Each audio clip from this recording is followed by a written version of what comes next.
یہ فیصلہ پاکستان میں کرکٹ میچز کے انعقاد کے اعتماد کو بھی بڑھاتا ہے۔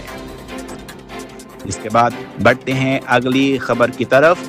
پاکستان ریلوے میں AI انقلاب، راولپنڈی اسٹیشن پر جدید سیکیورٹی نظام۔ پاکستان ریلوے نے راولپنڈی اسٹیشن پر ملک کا پہلا AI سیکیورٹی سسٹم نصب کر دیا۔ 143 سے زائد کیمرے چہرے اور نمبر پلیٹ شناخت کے ساتھ 24 گھنٹے نگرانی کریں گے۔ یہ نظام نہ صرف مسافروں کی حفاظت بلکہ اسٹیشن کے اندرونی آپریشنز کی شفافیت کے لیے بھی اہم ہے۔ حکومت مستقبل میں ملک کے دیگر بڑے اسٹیشنز پر بھی یہی ماڈل نصب کرے گی۔ اب بڑھتے ہیں اگلی خبر کی طرف۔ ڈینگی اور ملیریا کے ٹیسٹ اب نصف قیمت پر عوام کے لیے بڑی راحت۔ سندھ حکومت نے ڈینگی، ملیریا اور CBC ٹیسٹ کی قیمتیں نمایاں طور پر کم کر دی ہیں۔ مریضوں کے لیے ملیریا ICT ٹیسٹ 3050 سے 600 روپے، ڈینگی NS1 ٹیسٹ 4550 سے 1100 روپے اور CBC ٹیسٹ 1250 سے 500 روپے ہو گیا ہے۔ یہ اقدام عوام کو تشخیص میں آسانی فراہم کرے گا اور بیماریوں کی بروقت شناخت ممکن بنائے گا۔ لیبارٹریز کو ہدایت کی گئی ہے کہ وہ نئی نرخوں کے مطابق ٹیسٹ فراہم کریں۔ اب بڑھتے ہیں اگلی خبر کی طرف۔ ایران میں پانی کا بحران، تہران کے خالی ہونے کا خدشہ۔ تہران کے 5 بڑے ڈیمز کی گنجائش انتہائی کم ہو کر 10% سے بھی کم رہ گئی ہے۔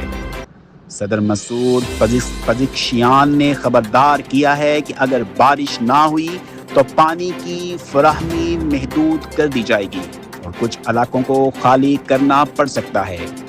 بحران کی جڑیں صرف خشک سالی میں نہیں بلکہ پانی کی غلط انتظام کاری اور زرعی استعمال میں اضافے میں بھی ہے۔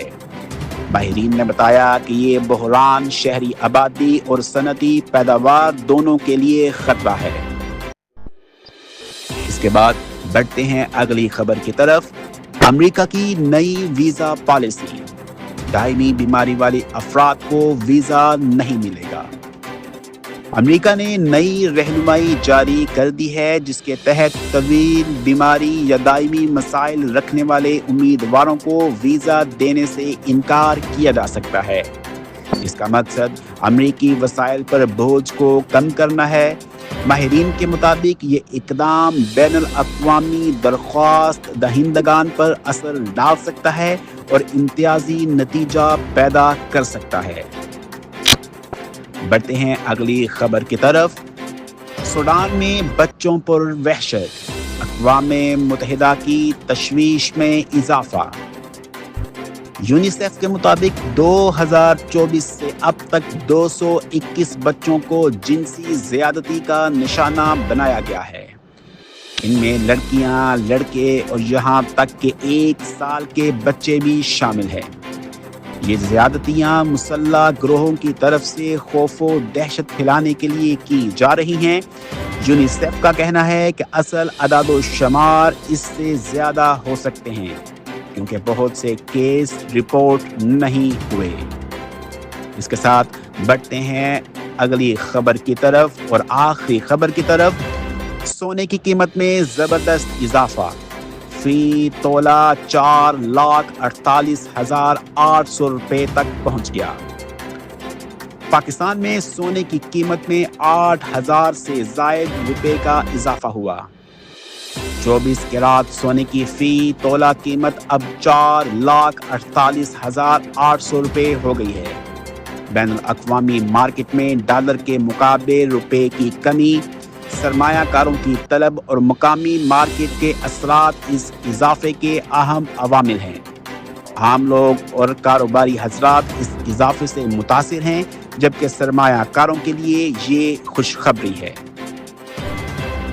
ناظرین اور سامعین، یہ تھی آج کی اہم خبریں۔ آپ ہمیں کومنٹس میں بتائیں کہ آپ کو کون سی خبر سب سے زیادہ متاثر کن لگی۔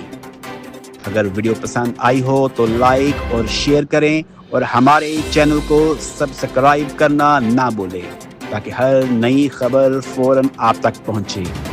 اس کے ساتھ ساتھ اگر آپ کی کوئی رائے ہو تو ہمارے فیس بک پیج 7 نیوز وائر پر ضرور شیئر کریں۔